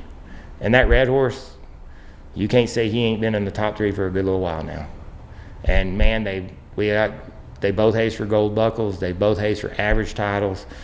They both haze for Americans. I really wanted her to get one more at 21 years old the other day. Nothing against Will. I mean, Will made a hell of a run, good job. But I mean, I was rooting for my horse. Like, that'd been pretty cool. I mean, it's been fun, man. And everything about it's been fun. I have great friends. I mean, I've had Hunter a long time before I rodeoed, but I've had great friends. And it's, I mean, like, when people say, man, rodeo gave me everything, rodeo really did give me everything. It gave me a wife because I married my traveling partner's daughter. I really don't suggest that unless you're in a pretty good spot. But, I mean, it gave me a wife. It gave me a family. It gave me a home. I got to see things I never dreamed I'd get to see. I got to do things I never dreamed I'd get to do. I mean, I've been from as far south as you can go in America to, I mean, took a sign by the Northwest Territories in Canada. I mean, I've been from coast to coast. I mean, we went up there to Atlantic City that time. I mean, I've gone up there and judged and put on a school in New York. I went to Cowtown and stuff one year. I mean, we've been down south in Florida and all over California, so I've seen every part you could ever want to see of America. I mean, I've got to take my kids and go pill around and do stuff. In 22, I went with Walt and them. And Carson, the other day, he was like, man, we ought to go to Ogden again. That was fun. What kid knows Ogden? And I mean, but he was like, yeah, I mean, he's like, man, they got ice cream and basketball hoops over there in the hospitality. They got that river. And as long as you win the perf, they pay you $200 to sign autographs. Because that night, when we went to run our second ones, there was only like 7 of us, or 6 or 7 of us up that night. And the guy, when they wanted to change formats and go back to back, I said, Bud, I don't know. I said, maybe so. I said, and it was the next year. I said, how many people know that night we were up that there was only 6 of us? Well, I don't know. I said, everybody there knows I set the arena record and I was 3 flat that night. They wouldn't give a damn if there was 2 of us. Let's be honest. All you got to do is have the right guys show up and have the right ones. I was like, you can do whatever you want, but it'll be hard to put your rodeo on. And it is hard to put the rodeo on because they got to have a lot of bulldog steers and they're hard to find. It's going to be real hard this year. But like, dude, he was pumped. He was like, yeah, man, that place was great. You were 3 flat. We got paid to do that. We took off. We went back to Cheyenne. Then we went to the Black Hills, but I didn't enter Deadwood. We stayed at Spearfish, but I didn't enter. We went to Mount Rushmore and went and piddled and whatnot. He's like, best Italian food I ever had, Spearfish, man. We should just go back sometime. How old is he? So, well, that'd have been 22. So, I mean, he's 9 right now, so that was 3 years, so he's 6. If your 6-year-old kid knows about Ogden and Spearfish and Italian food, probably rodeo kids. I mean, like, it's one of them things, you know, and he went with Cody and I a lot. And we'd go and do, and I mean, it was like my other one, like, he didn't grow up in that as much. And he has a dog he likes now, but sometimes I wonder if he even likes animals occasionally. I don't know. But I mean, he's different, but like Carson, he loves it. Like, he's like, I'm gonna go to Bandera with you. I'm like, well, where's going and coming back? Yep, I'm going. It's like, all right, let's go. You know, whatever. I don't care. Like, it's great and it's fun that they want to go, but I mean, you know, like he remembered I was 3 flat, and we went and signed autographs because we all went over there. Huddy ran around and he signed autographs too, and we got paid $200 evidently. I don't remember what we got paid, but he said we got paid $200, and he also will give you, he has a life plan, so when you have a 9-year-old with a life plan and a business already, you might as well roll on with it. There you go. I mean, but yeah, I mean, like, you know, and he was like, man, that was cool. But we left here, went to Ogden, and went to Ogden Slack, Cheyenne to Slack, went back over there, went to Nampa, then went to Spanish, went back to Cheyenne, then I didn't enter Deadwood so we could go do and play, and we went and saw Mount Rushmore, and he's like, yeah, Mount Rushmore, it's cool, man. That video was cool, and seeing how they built it, and they were like, that was cool. I mean, you know, but we went and did that stuff, and so we've got to go do stuff, and we've got to see things, and your kids get to meet people, and they get to see what the real world is. They get to see ups and downs, and man, look, the world ain't always rainbows and unicorns, guys. Like, I mean, it ain't always, it just ain't. Like, there's cloudy days, and it's gonna rain, and you better learn it, and you better learn to deal with it and get over it. I wish, like, he plays baseball and he loves it, and I wish I knew how to win like him. I wish I knew how to handle pressure like him at that age. Like, I mean, like, I don't know, it's weird. Like, it's the last inning, it's the last at bat, and there's 2 outs, and that's who they want to walk up there. And I tell you what, a couple times he hadn't got a hit, but I bet 90% of the time he has, and he'll figure out how to hit the ball and get them in. And man, I mean, it's just one of those things. I mean, they brought him into a game the other day, and the bases are loaded, and we're down, and we need an out. And I mean, we're getting throttled. He comes in, bang, bang, bang, 4 pitches later, strikeout. They had to bring him in the other day to pitch a game and to win, and he has to come in, bases are loaded. We got to have an out. 5 pitches, boom, he's out. I mean, but like, dude, that's pretty cool. Like, I wish, like, I wasn't necessarily that kid, but I'll tell you something. Like, surround yourself with people that'll build you up. Like, I got told my whole life I wasn't good enough. Like, I'm dyslexic real bad, and like, I wasn't smart enough to do this, and I wasn't smart enough to do that. I wasn't good enough to do this, and I wasn't good enough to do that. And all the people at amateur rodeo is like, why are you gonna go pro rodeo? You're just gonna go broke and be back here in 6 months. I was like, man, fuck you. Fuck you. I'm better than you. And I mean, it gave me drive. I mean, I graduated A&M magna cum laude, and I mean, I was the kid that was too dumb because he was dyslexic and didn't need to take honors classes, or couldn't be in this and couldn't be in that and couldn't do this. And it's all about perspective and just how much you want to work out and what you want to do.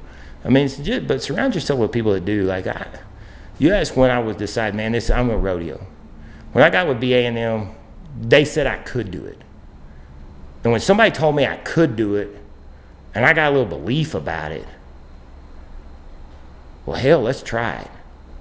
And like, after 2009, I knew I could do it. Maybe the first time was an accident. Maybe I just ran to the right places or something. And I got hurt real bad. I broke my ankle the next year, and it caused a problem and stuff. And I broke it bad, and we didn't know it for a long time. Then I tore 2 ligaments. I got a high ankle sprain and tore the ligaments in half. When they MRI'd it, they were like, hey, when'd you break your ankle? I said, well, I didn't know I broke it. I've had a bunch of x-rays. They're like, yeah, the bone right in the center, you broke it. Like, it's healing. Looks like lightning going through your bones when it's healing like that. And I was like, well, hell, that explains why it's been swole up for 3 months, and hurt all the time. But man, you know, and then we come back in 9, boom, boom, boom, make it again. I'm like, hell, I can do this. And I had kind of had a plan, the end of the path, and here we went. And hell, it was fun. Like, it was fun. In 17, I failed. Like, I failed miserably. I should have made the finals, and Roy was pretty green still. That was the first year hauling him hard because that other horse had died in 16, and he made some mistakes, and I made some mistakes, and it just didn't work out. I wound up, you know, in the top 20, and I don't even remember where, but like, say 18, 19, I don't know, somewhere. Not 15th, so it didn't matter. After that, I didn't give a damn. And you know, and I was like, man, you got to be able to finish. And I was always pretty good at finishing, so it was all right. And, you know, and I was like, I'm not going to do that again. And in 18, I had everything going on, and I got sick over the 4th. And I kept getting sick. Well, when we went to Calgary, it kind of got better. But we were in one place, and we were eating good stuff. We come right back, and, like, we go to Salinas. And, I mean, it's true rodeo here. It's like true bulldogger rodeo. We leave the short round at Salinas. We're driving back across to Spanish. I have to have them pull over on the Bay Bridge. There was 12 guys and Seeley, Cody Jang's wife, in the truck and trailer together to go back. And I'm projectile vomiting off the bridge here in California, and come to find out it was my gallbladder. I mean, I'm so sick the next day, I can't keep nothing down. It's Spanish. I try to run them, and I'm winning a little long, but we got to Dodge. Finally, I kind of kept fighting it.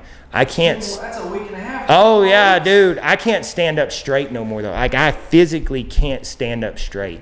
They were like, you cannot run another steer. Like, you can't even stand up. They took me and they were like, hey, dude, you're lucky. Like, how long is this? I was like, oh, not long. Jane come in there and they're talking. He was like, it's been going on since the 1st of July. What's he telling you? A month, yeah. He was like, bull, like, it's been going on a month. Like, he ain't kept nothing down in forever.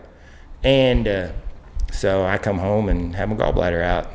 Took a few weeks off and said, well, I guess if I win first all the way across the board at Pendleton, I'll make it. And if I don't, I don't. And it's all no big deal. And I didn't do very good on my first one. Come back and hammer my second one. But I did do good at Abilene that year and some stuff. And I won along and wound up like 20th again. But, you know, that was one of them things. But that was, I mean, I've been hurt where you couldn't finish. But 17, I just should have finished. I just didn't do a very good job finishing. It's one of the things. Yeah, I mean, you need stuff. And I mean, and I've had some stuff go wrong, but it doesn't feel like that. But man, like, I'm just telling you, if you want advice, like, get around people that believe in you, but are truthful. Like, look, man, you can't just tell you're great. Like, hey, man, like, if you suck, you suck. Like, and people always say, what do I got to do? I was like, man, the hardest place to look is the mirror, but it's a place you ought to start normally.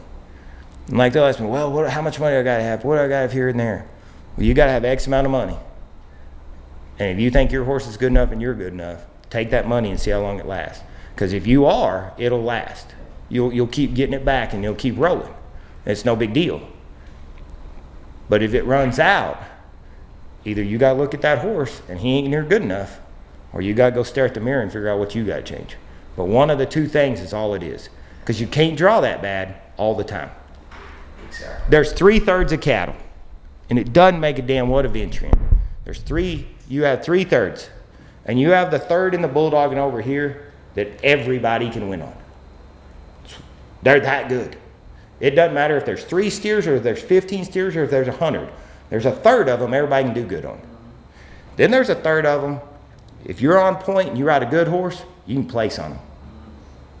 You can't maybe win the rodeo on them, because those are better and they ain't going to screw them all up. But you can win a check. And then there's that other third. And it don't make a damn how good you are or what you ride. You're probably not winning no go-around check.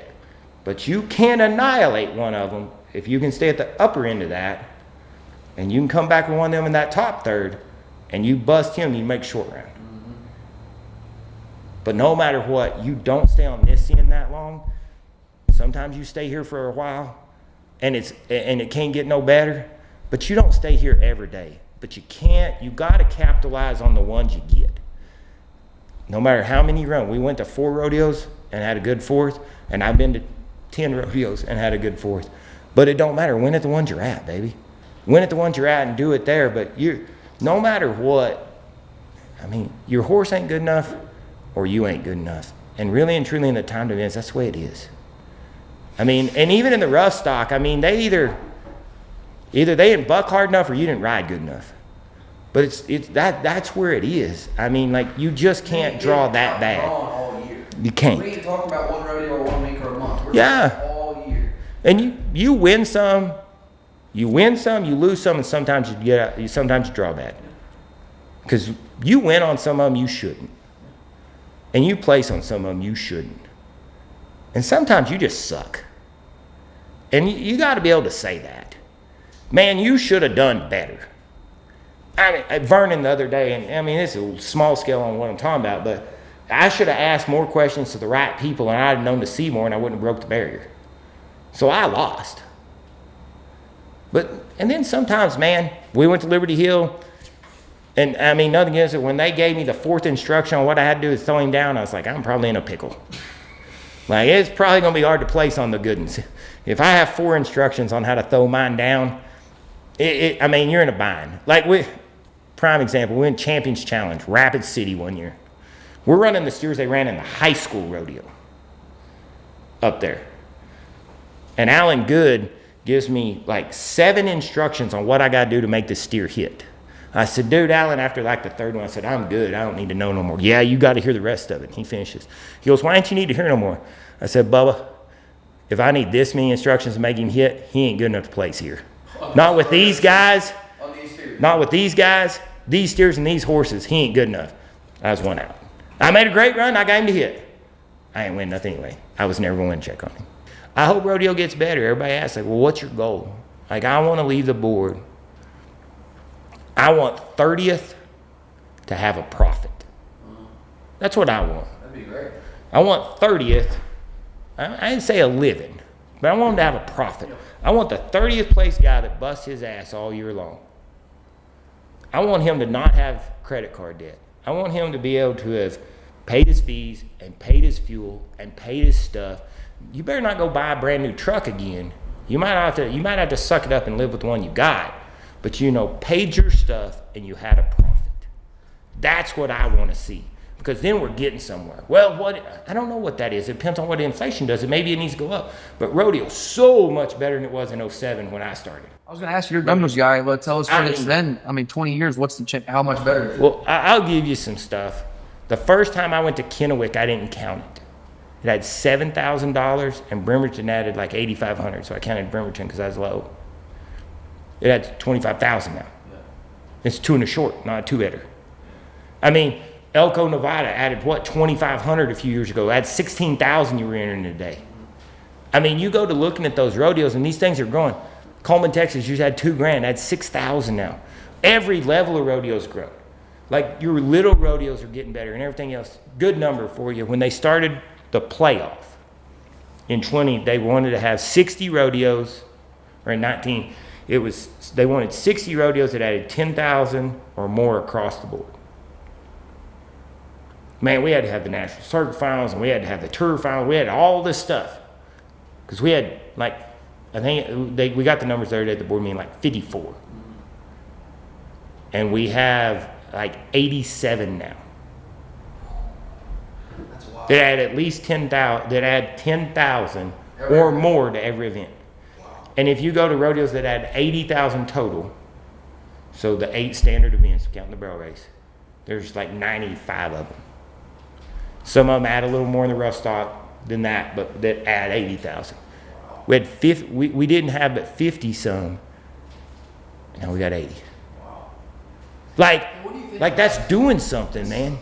These numbers, this is a simple thing, but is it just overall like the rodeo industry as a whole? It's more audience, which is more sponsors sponsoring local rodeo. Like, what is? I mean, if you wind up being a sponsor and you have a good product, they will support you to the end. I mean, they will jump on it and they will give it. They will. It does not matter. They will do it. And that's one of those things. But after COVID, like our attendance records were shattered everywhere. Live events. But what's done it? Like, don't anybody lie to yourself. What did it? Television. All the money that comes in, we put right back out, guys. We were paying to put the NFR when I went the first time. We were paying to put it on TV. Now we get paid for it. All that money that comes in, it goes back out. Whether it's and all the money that goes to the committees, like 80% of that has to go to the pot. And then they get to keep the other to put on a better rodeo and expand their grandstands or add to their stuff or have better bucking shoots or have better roping shoots or have better media, have better advertising, have the boost so they can be on the Cowboy Channel, have this, have that. All that money that comes back in goes back out. Like we had to go through this stuff the other day and the accountants came and it's like 82% of every dollar that comes in there goes back out to the Cowboys. Like they think everybody's getting rich. Dude, we don't get rich. Ain't nobody getting rich up there. I mean, there's people that make good money, but they work their butts off. But 80% of the money that comes in goes back out some way, whether you're talking service and Procom, going to added money places, going to this, going to that. You look at the Tour Final stuff, like we support those. Like they support those. They support the CERT funds. They support this. They support that. That money's going back out there. Yep.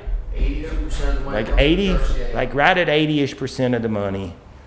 And I don't want to give you an exact number because I just don't remember it off the top of my head. But right at 80% of the money, 80 cents of every dollar that comes in goes back out to you somehow, some way, through a service or an added dollar or something. Wow. That's wild. We don't have an owner, and we don't have owners that are making money on their end either. We have to keep it afloat so that you can do this. I mean, the judges, the this, the that, the secretaries, the computer systems. Hey man, when we get off of this old computer system, when we finally get off of all this, oh, life's gonna be so much easier. Because man, we have to fight a lot of battles up there just doing that. I mean, it's for the results and everything in this. just anything and everything. I mean, as far as, I mean, AS400, man, like, that was old in that. Like, that, like literally, like, we're talking, do you know what, like, DOS is? Like, where you had a black screen and green letters on it? Like, that's what Oregon Trail was played on when I was a kid. Like, in grade school, middle school. Like, they had a game called Oregon Trail, and your ox might die. But it was a black screen with green letters and stuff on it. Like, that's like what we're starting with, like AS400. And we're getting off that onto new platforms and into new stuff, but you have to recode everything to get it in there. And like, it's been expensive. What is it? Is this now? Yes, we're still on it. You're joking. No, like they hadn't done anything. No, that's what I'm saying. I mean, it sounds ancient. It is. Like, people can't work on it because nobody, like, when the hacking deal went on, we didn't lose much because they didn't know what it was. The majority of the stuff we had was still over there, and hell, they couldn't break in because they didn't know how to. I remember that. I mean, like literally, it was so old it saved us somewhat. That's crazy. But now we have firewalls and stuff, and they pay, and you know, like we could actually get insurance now and this other stuff. But I mean, like, where's Rodeo getting better? Like, yeah, we have tons of that, but it's TV. Like, look at how many people watch it. Look at how many eyes get to see it. Look at, I mean, used to, like, man, you told your dad how you did, or you told your friend that called you how you did. Hell, there's 37 people that watch every rodeo that call and tell you how you did. You're dang right. Everybody knows it. You ain't gonna lie these days. Yeah, I mean, they tell you how you did. Like, they tell you we screwed up or something, you know? And so it's one of those things that, but TV, that's where it is. I mean, that money's just coming and coming and coming. And I mean, you know, and that, I mean, and it's the best thing that's happened. Like, does it come with some problems? Yeah, it does. It comes with some problems. Don't kid yourself. There's some problems there. Yeah. But we've got some flack because we're part of a Teton Ridge, but still, I think just hold on a second. I mean, the Cowboy Channel, they're trying to get better. There's probably going to be some bumps in the road, I'm sure. But they are trying they have a vision. They have vision. They have a vision. I think the American rodeo being on Fox Sports in and of itself is I mean, Fox Sports, you see public's done the biggest football games and NFL games on Fox Sports. That's right. And we have to get out there where we get we got to be able to get non-endemic sponsors and fans to come watch. And that's where you got to get. So you got to get onto some of those platforms so that you draw them in. Because you don't accidentally come across the Cowboy Channel or Cowgirl Channel. I mean, if you're just when they talk to us at the board meeting, and I'm not saying anything you don't know, but you need the dentist in Detroit, and you need the pediatrician in New York, and you need those people to want to watch too. You don't just need the farmers and the ranchers in the Midwest and the central United States and the West. You need people in LA want to watch, and you need people in New York want to watch, and they want to know the stories, and they want to hear it, and they want to see it, and they want to feel it. And the Western way of life's come back, and people want to be a part of it, and they want to do it, and they want to immerse themselves in it. And man, that's a big deal. And like, you're on a high, and like, let's ride this sucker. Like, let's ride it. Like, I mean, you look at the NFR now, and like, dude, it's gotten there, like, I don't remember, it might have paid $14,000 to win around when I went the first time. Paid $30 last year. It's going up every year with the contract. Yeah.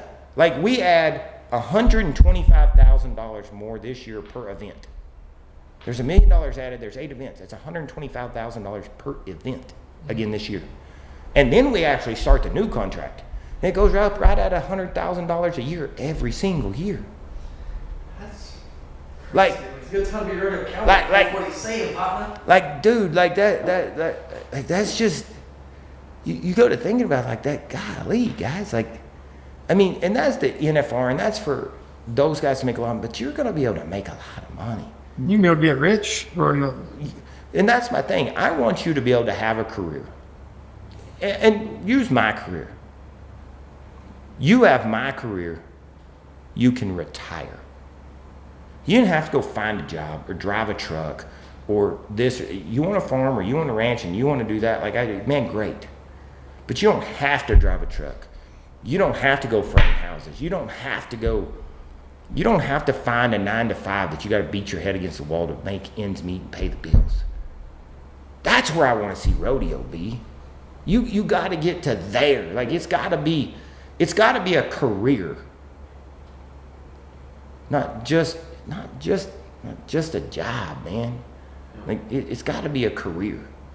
And I think we're getting there, and I think it'll get there, and I think it's going. But that's why I say 30th has to have a profit, so they can afford to keep rodeoing. Mm-hmm.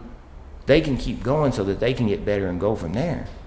Because man, the first time I went to the finals, there's 15 of us there, and I was ahead, and hell, I went in 12th. But there might not have been 5 of us that was ahead in the bulldogging. And dude, I can rodeo cheap now. I mean, I'm telling you, I can rodeo cheap. I mean, you had to roll your own window up and lock your own door on my truck for a long time. And I ain't care. Like, I mean, you don't got to do it, but I mean, like, you just don't get out there enough. We just gotta get them out there. And the more you do that, the more everybody wants to support it. People like good people. And there's a lot of good people in rodeo. No doubt about that. A lot of good people. No doubt about that. I didn't expect us to talk about that last little segment. That kind of got me fired up right there. I mean, That the analytics and money side of it, that's cool stuff. I'm always interested in that. That's legit. And like, it's one of them things, like he's talking numbers. Like, man, I'm a numbers guy. Like, everybody's always, they'd say, Dad, if you can place at a third of the ones you go to. I won't place at a third. Hell, a lot of years, I placed at half the rodeos I went to. The best I ever did was 2013. I placed at 57% of the rodeos I went to. But I placed at 50% or more 4 times. what do you think, since you're a numbers guy, you've rodeoed at every level, you're on the board, you know exactly how many rodeos add what do you think is the perfect rodeo count? Let's just say for time limit, guys, what do you think the perfect rodeo count is? And for anybody that doesn't know, rodeo count is how many rodeos we're allowed to go to count for our standings to make the national finals. A lot of guys think it ought to be higher than it is now. I'm going to tell you something. Supply and demand's what drives the market, right? Is that right? Is that right, Ty? 100%. If you're going to supply your services for $2,500, why would they add more? Exactly. So why you want to make the rodeo count higher? Like, man, 80 is a pretty good number. I said we had 80-some rodeos, adding 10,000 or more. You ain't going to go to every one of them, but you ain't got to go to very many bad ones. When we first started counting the rodeos in the Texas circuit to get to the circuit finals, you were going to have to go to some like 4,000, maybe a $3,500 rodeo. I looked at it the other day. You don't even have to go to all the $5,000 rodeos anymore. Oh, maybe. You can go to 15 rodeos. I think that's 6 or more. Yeah, and that, I mean, it's right at that. Like, you might have to go to a 5, but like 6,000 or more. That was 3 years ago, guys. Like literally 3 years, maybe 4 years ago, you had to go to counting your rodeos. Because of that, all this has gone up. Like, yeah, you may not get to go to all of them, but you don't need to go to all of them. The other thing about it is this. We're tiered to a point because we tier ourselves. But you got to have a spot for all them guys to go win. They got to be able to win. And if they can win, they'll keep going. And like, everybody wants to compete against the best. Some. But there ain't many that want to compete against the best every day, all day. Like when they were talking about, we were going to just put the top 40 in the world on a tour, and they were just going to go to these rodeos, and that's all they were going to rope against. I was like, dude, there's 15 of them going to be so broke they'll never rodeo again. What do you mean? I was like, I'm just telling you right now. 15 of them going to be so broke in every event, they ain't never going to rodeo again. Like, that's hard. Like, we don't do that much. You do at the big rodeos, but there's a lot of other rodeos you win money at. And man, you got to be able to get around and go around and do it. I mean, and it's one of them things. Like, I talked to some kids last night, and they're gonna go rodeo. They come over here and practice last night, and they're gonna take off, and they're gonna go to Greeley and Pecos, because Pecos is circuit rodeo, and then they're gonna ease up there. The way the slacks were, and I looked at it, they're gonna like go to Livingston and stuff. Then they're gonna go to Mobridge and Killdeer the same day, and then they're gonna go to the Great Lakes. So they're gonna get 2 rodeos that week with a bunch of good guys. Then they're gonna get them a couple, 3 one rodeo with everybody at when you get to Livingston. One rodeo, another rodeo with everybody at when you get to Mandan. Then it's gonna fall off a little at Killdeer, and then they're gonna go over there, and it's gonna be a whole lot simpler when they get over there than it was over here. You're gonna have to score a little more, and you're gonna have to do a little things, and you're gonna run some natives, and you're gonna do some stuff, but it ain't gonna be the fight you're in over here. In the bulldogging, you gotta live in 3 inches, 1.5 inches either way. I mean, call it 6 inches, 3 inches on either side. You should never break the barrier by more than 3, and you should never miss it by more than 3, because you ain't gonna win if you live outside 6 inches. And that's just the way it is. And it's the same way with rodeo counts and stuff. We can open it up, we can do this, and we can do that. But like the year that they jumped it, like a guy said, well, I had $20,000 unofficial. Trevor Knowles looked at me and goes, well, you won't have that $20,000 next year then. And guess what? They opened it up. Like, I went to 100 rodeos instead of 70, and he won the same amount of money he won the year before, except he counted every dime of it. He lost the $20,000 because everybody showed up everywhere. Man, it's hard on guys then. It is. I mean, they got to have a chance too. It just costs so much. Ooh, baby. Especially that's what's so tough in bulldogging, I think, because then you get guys grouped up. They're all the best guys riding all the best horses. And, I mean, you could be a bulldogging soaker, like you said, you show up on not in the sports car, you're beat. Hey, man, like, I made horses, and I didn't make them go into amateur rodeos because, man, it's hard to get a hazer, and you can't get everybody to go and stuff. So I made them circuit rodeos. Man, I could win a lot going to circuit rodeos, a lot. Because I'd take a good enough horse, they could make a mistake, but they were still good enough, they put me in position, and if I did my job to the prime, I could win a check. I could make money making horses, which is hard to do. But once I got them to that spot, boom, I could take them and go make money. And so, once you got them to there and you just had to haul them, you could work through the little problems and you could work through the stuff, but you knew the steers and you knew what you had and you knew you were going to have better calves and better, I was going to have better bulldogging steers. I was going to have my consistent haze. It was better competition, but I could just do better because I had the other things in line, and that horse was, all that time, they were good enough that it didn't matter. It was fine. You could make them and go on. You know what I'm saying, Cole? The fact, like, in the calf rope and the team rope, and you take the 4 best calf roping horses, that's 4 guys that you got to try to beat that are riding the best horse. In the bulldogging, you got the 4 best horses. That's going to be the 16 of the best bulldogging. That's 12 to 16. Yes. That's just of the best ones. Yes. Team roping, same way. Bulldogging is the one sport, though, man. Barrel racing, you're going to have to beat one Brittany in best horse, one, Sherry. These young cats, how do they earn their stripes to get in the club? That'll be a dog, huh? Man, and you got to bring something to the table. I mean, simple as that. You better be good to be around. So you better have a decent attitude. You better, everybody gets tired of hearing how you got cheated or it sucked or this or that pretty quick. You better be able to ride good. You want to go rodeo with them, you better be able to ride good. Because if you ride bad, and you screw the horse up, you probably ain't bringing that much to the rig. You better drive good. Put your damn phone down and drive a while. Get your ass behind the wheel and drive. I don't want to drive. I don't drive hardly at all anymore. I can. I do a lot.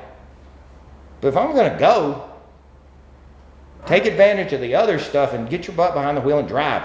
Don't stomp the brakes. Like, the gas and the brake are not necessary on the floor at the stoplight, at the stop sign, man. Like, you don't have to stomp it to the floor to take off from a stoplight, and you don't need to stomp it to the floor to get skidded into the stoplight. I'm in the back. Stop. Easy on the brakes. Horses are putting this well, yeah, man, I don't know why my horse is always sore. Probably because you feed him the mangers every stop sign, you retard. Like, would you stop slamming them around? I will say Nick don't drive bad, but that rookie needs to drive more to earn them stripes. So I mean, like, I bring luck to the table and start driving more. Get in there. I mean, drive. The other thing is, listen. Like, hey, man. When I speak, you listen. Well, not even that, but just listen to everything. Like, hey, you get there. What do you need to do? If it's not your horse and they're doing that, what do you need? What do we need next? Water. You're gonna water them. Get the water. Be busy. Do something. Help saddle, help unsaddle, push the steers, kick the box down. Do the stuff. Bring something to the table, man. Bring something to the table. I mean, I don't care about your good looks. Yeah, vacuum it out, sweep it out. I don't care about your good looks. I didn't want to go home with you anyway. Just bring something to the table, man. That's fine for me. Yeah, like, come on. Like, just, to me, that's it. You got to bring something to the table. You got to be able to win. I mean, if you can't win, you can't stay. I mean, that's your personal situation. If you can't win, you can't stay. Like, I mean, there are people that have enough money they can, but everybody gets tired of that eventually. I mean, they do. So bring something to the table. Whatever it is you got, bring it to the table. I mean, hey, you see somebody that's got a badass bulldog and horse, you're like, man, right there could be something. And you got a Hayes horse that's good enough, bring it to the table, baby. You can get somewhere when you got something to bring. You the only one with the brand new truck, man, you might need to bring it to the table if you want in bad enough. You don't want to bring it to the table, you ain't want in that bad. I mean, and I'm just being honest though. Like, man, I know stories like, well, you're using me for my rig. There were 7 of us today, and you were the only one with one big enough. I rodeoed with 6 humans in a terrible trailer in 13 and a Dodge. I mean, a bear went through the bucking stock in Red Lodge that night. I'm glad I didn't get eaten by the bear because I was sleeping on a mattress outside the trailer because there was 6 of us in here. When I was rodeoing with Riley Duval, yeah, black bear went through the bucking stock, running through the fence. Hell, I'm sleeping outside the trailer on a damn mattress in Red Lodge because it was cool and I didn't have to be in the trailer. Thank you, Lord, for saving that. Yeah, I mean, you know, just stupid stuff. I mean, but like, dude, I ain't rodeoing not much, baby. I mean, like, dude, I wanted to rodeo with RD. Why? Because he could put a steer where I wanted to steer. He took instruction and he knew how to haze. Perfect. These other 4 guys came with him. I need that, so it'll be okay. So here we went. And dude, there were some personalities in there, man. I mean, some personalities. No, Bulldogs, you always going to say entertain. Oh, man. I mean, there was something. I mean, you never knew. I mean, but, I mean, dude, you just, I mean, you know, bring something to the table and be happy to be there and get along and go get it. But be willing to practice. Show them practice. Show them do stuff. Like, nothing pisses me off more. Whoa, why don't you let us know when you practice? What the hell do I need to call you and tell you I'm going to practice for? If you don't care enough to call and ask if you can practice, you don't want to practice bad enough to come over here. Because I don't got time for it. Like, I saddled Kirk yesterday and went to the practice pen. I mean, mostly for me, but I did haze something for somebody else. I own the cattle. I supply everything else. If you don't have enough time to pick the phone up to see, you don't want it very bad. Like, I drove back and forth to JD's all winter because I was trying to make a horse and he was trying to make a horse and we're friends and I was going around hazing for him. He'd come over here some too, but I don't have help. Hell, I'd show up, I'd drop my kids off at school, drive straight over there. I'd already have fed and everything, load them, sometimes saddle them, depending on how mad I was at Richard. But be there at 10:30. We're started. I'd be headed back where I could get them. They get out at 3:45. I left there no later than like 1:30, 1:45. 1:45, I have to pull out. It's not quite 2 hours unless something goes wrong. So I can be back to get them. Hey, is 10:30 when everybody wants to practice? Not really. But dude, we did it a ton. Why? 1, he wants to win. 2, it was my time and I need to be, and I could come haze. Like, you work around, man. Like, do stuff. And that, to me, that's it. Figure it out. Bring something to the table and bear down and try. You think that Cowboys and people in general are just getting softer year after year, or has it always been like this? The bad want it, the ones that want it, worse get it. I think it's always been that way. Do I think people are maybe softer? Yeah, I do. I mean, I do. Yeah. I mean, dude, like, we rode around in trucks without air conditioning all the time when I was a kid.